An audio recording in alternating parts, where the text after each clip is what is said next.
If you're on the market for your very first luxury item, there are some things that you might want to consider before you take the plunge and swipe your card. Today, I'm going to share everything I think about before buying luxury items. This is based on experience, weighing opportunity costs, and just observing overall trends. I think this thought process is applicable regardless of what you're on the market for, whether that be a watch, pieces of jewelry, handbag, a car, maybe even clothes. In this video, we're primarily optimizing for value and pleasure because we want to make sure that all of our purchases are worth it. If you're new to this channel, my name is Carly. On this channel, I primarily talk about building wealth and personal finance. I share about my modeling journey, and I also talk about how to live a good life. I think it's so important to think really hard before you buy an expensive luxury item. Some items are priced in the realm that can be a life-altering amount of money if you invest in your future and take advantage of the benefits of compound interest. The amount you're considering for that designer bracelet, the high-end bag, or the high-end watch, if you invest that in the market over 30 years, that could be the difference between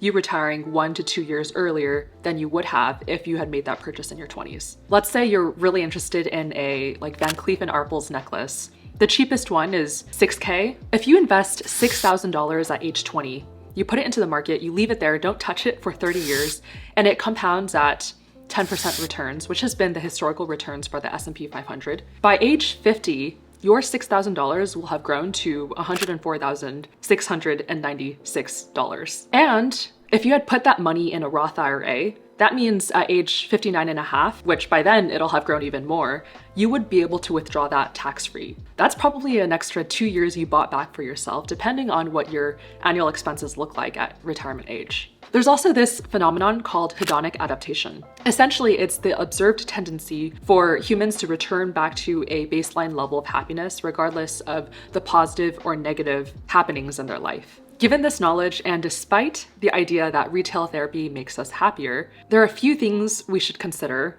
if we can't afford luxury purchases like we can't afford a cup of coffee. The first thing you'll want to think about is the cost per wear. Do you see yourself using this product enough to justify the cost per wear over the product's anticipated lifetime? Sometimes more expensive things are worth it in the long run because you might get a decade or multiple decades worth of use out of a luxury product compared to a cheaper product of the same category that you would have to repurchase every 2 to 3 years. If you know that you would be using this product as you expect, and it would be cheaper for you to purchase this expensive product up front, that's certainly a justification you could use to purchase the product. This is something that you have to be very honest with yourself, though. Sometimes when you're in the mindset of wanting something, it can be easy to convince yourself that you would use this product far more frequently than you actually would, just because in that moment you want to buy it. But also, if you're in an industry where visual representation is important, sometimes having luxury items can attract the right clients. And in that case, it could be a great return on investment. The next thing you'll want to think about is the ability to resell this item. Some luxury items will hold their value, some items will even grow in value. Those are all very small percentage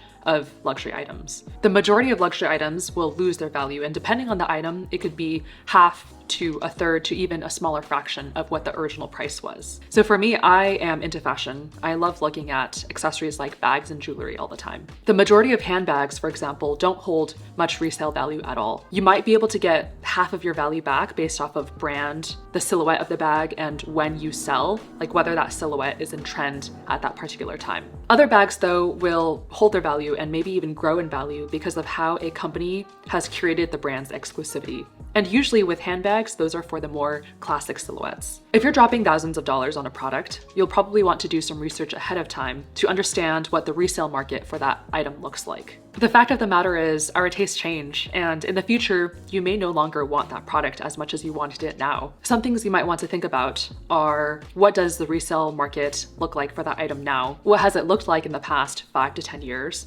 And I think Reddit is a great resource for that. And looking forward, what do you envision the resale market for this looking like in the next 10 years? Last question is a little bit tricky because a lot of what we buy is informed by trends, and sometimes it can be hard to predict how trends will evolve in the future. And chances are, if the piece you're interested in is a very trendy piece, then the resale market for that item might not be as hot in 5 to 10 years in the future. I think specifically around the fashion industry because lots of luxury items are designer items. Fashion trends circulate every 3 to 5 years. They're very ephemeral. And because of this, only a small number of designer luxury items will hold their value. Sometimes it's done so artificially, like a brand continuously raising their prices because They know that the customers will pay it, and it also keeps their product line more exclusive. Other times it's because the product has such good quality and people have purchased it for years in the past, and everyone knows that they will continue purchasing it for years in the future as long as the quality holds. But even for items that are objectively great quality, sometimes the resale value for those items are only 50% of retail value.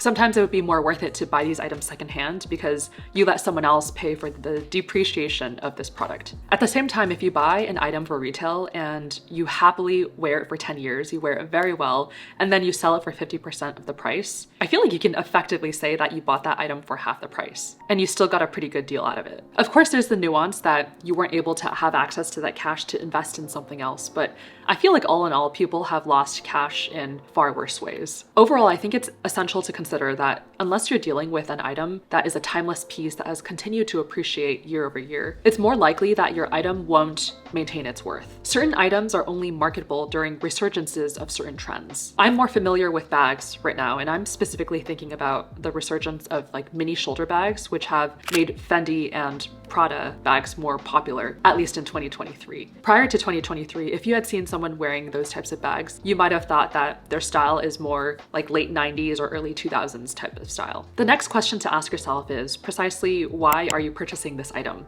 Are you actually filling a gap, or are you wanting to buy this thing because it seems like everyone else has it? Maybe it's to fulfill an emotional desire or fit in with a certain image, or maybe it's a reward for yourself. I think understanding the underlying motivation helps in making a more informed decision. Sometimes we want to fill an emotional or psychological gap with material possessions. I think these feelings are valid. I think it's also important to consider whether a luxury purchase is the most sustainable or effective way to address these emotions. If we don't consider this, we could be using retail therapy to solve issues that retail therapy simply cannot solve. It's also important to consider whether a purchase will genuinely serve a specific purpose or if it's just a fleeting desire. That's why I always think about a purchase for weeks, sometimes months, if it's on the more expensive side, before I pull the plug and swipe my card. Does this item align with your lifestyle, and does it integrate into your lifestyle? Thinking about these things helps in making a purchase that brings long-term satisfaction instead of more momentary gratification. I think it's really fun when I'm shopping for luxury items to do research into the brand, like thinking about what the brand stands for, and if I wear this brand,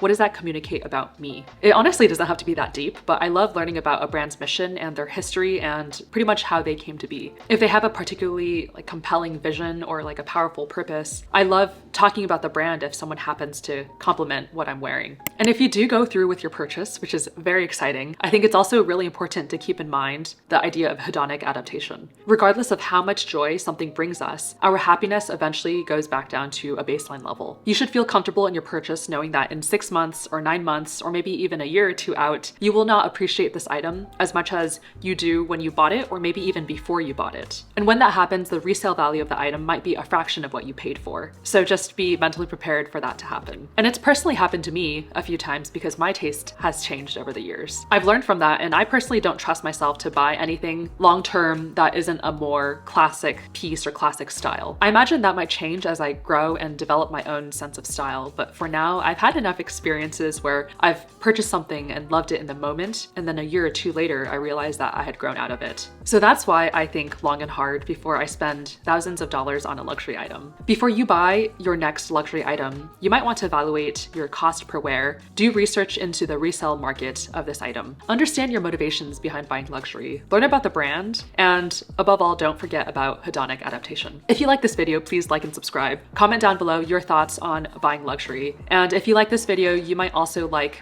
this video here on all of the luxury purchases I've made that I think are completely worth it.